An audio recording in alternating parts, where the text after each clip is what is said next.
Ngrihet Komisioni i Integritetit në Partinë Demokratike për të shqyrtuar pastërtinë e kandidatëve për kryetar të bashkive dhe komunave në zgjedhjet e 21 qershorit. Burime zyrtare nga Partia Demokratike pohojnë se ky komision do të skanojë të gjithë kandidatët aktual në kuadër të dekriminalizimit të politikës. Komisioni i Integritetit është ende në proces konstituimi dhe pritet që brenda pak ditësh të bëhet publike përbërja e tij.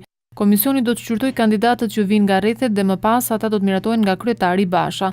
Ndërkohë që procesi i përzgjedhjes së kandidatëve në bazën e partisë ka përfunduar dhe brenda pak ditësh gjithashtu pritet që forumet e kësaj partie të përzgjedhin kandidatët për çdo bashki e komunë të vendit.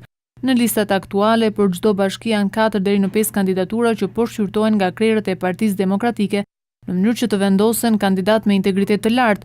Burime zyrtare nga Partia Demokratike pohojnë se listat e kandidatëve do të bëhen publike nga vetë kryetari i PD-s Lulzim Basha.